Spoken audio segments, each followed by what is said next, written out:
The official narrative of American law enforcement, it's supposed to be a story of protection, right? A shield against those who would do us harm. But today, in this explainer, we're diving into the archival truth. Truth that's been buried deep within the National Archives. To really grasp the magnitude of what the Church Committee discovered back in 1975, we're going to examine 3 shocking facts from these declassified sources. Facts that completely shatter that official narrative of domestic security. Here is fact number 1. In 1964, the FBI crossed a massive line. They went from basic surveillance to full-on psychological warfare. They drafted an anonymous letter, packed it with illicitly obtained audio tapes, and mailed it directly to Dr. Martin Luther King Jr. Their documented goal? To blackmail a prominent civil rights leader into taking his own life within a strict 34-day deadline. Fact 2 takes us from the psychological to the physical. In 1969, the FBI wasn't just surveilling the Illinois Black Panther Party. They paid an informant a $300 cash bonus for handing over a detailed apartment floor plan. And this wasn't just any schematic. It explicitly mapped out the exact bed where 21-year-old Fred Hampton slept. It was the literal blueprint used for a fatal pre-dawn police raid. And fact 3 brings us right into the present day.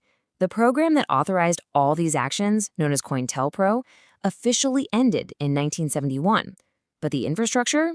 It just evolved.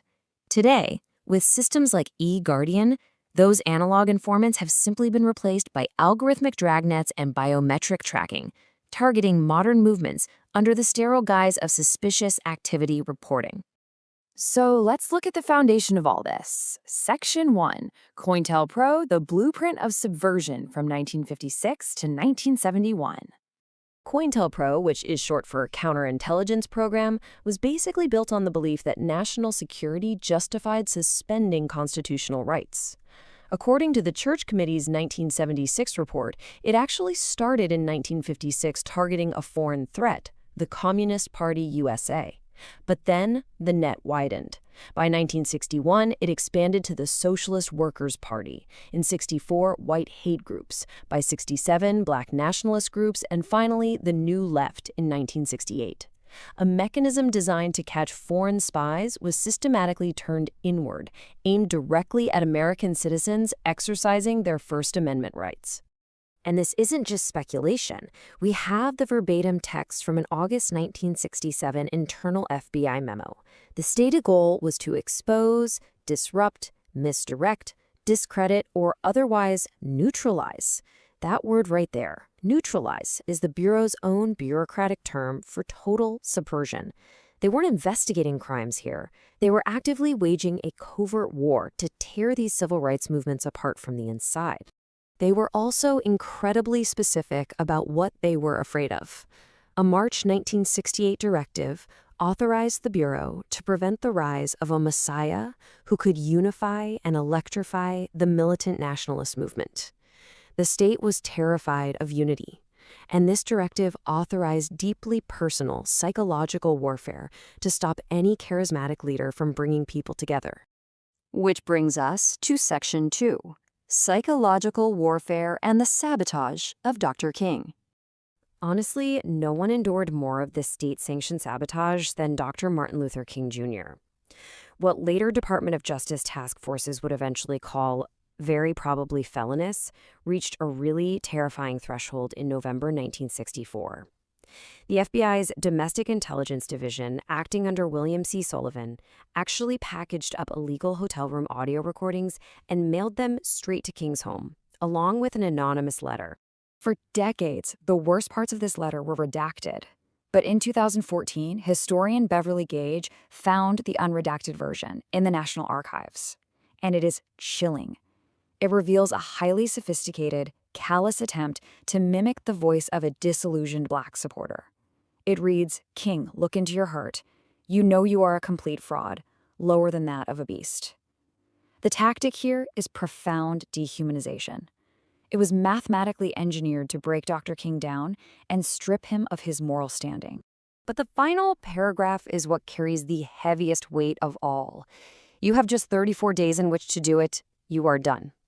There is but one way out for you. Let those words sink in. This was the absolute malicious intent of the state. They were leveraging the full weight of their surveillance power to push an American hero to take his own life just weeks before he was said to receive the Nobel Peace Prize. Section 3, Physical Neutralization and the Assassination of Fred Hampton.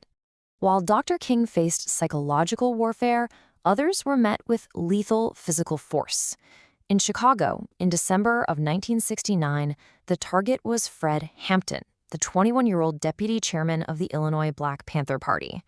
The Bureau's Racial Matters Squad planted an informant named William O'Neill, positioning him as Hampton's head of security. On the night of December 3rd, O'Neill reportedly drugged Hampton with a powerful sedative. And most damningly of all, he provided his FBI handler with a detailed floor plan, a plan that clearly marked the exact bed where Hampton slept. Now, the official police account claimed there was a fierce, violent shootout initiated by the Panthers.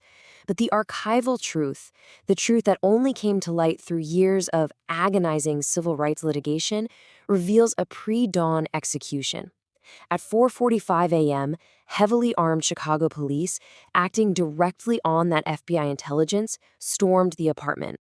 99-1. The police fired 99 bullets into the apartment. The Panthers fired 1.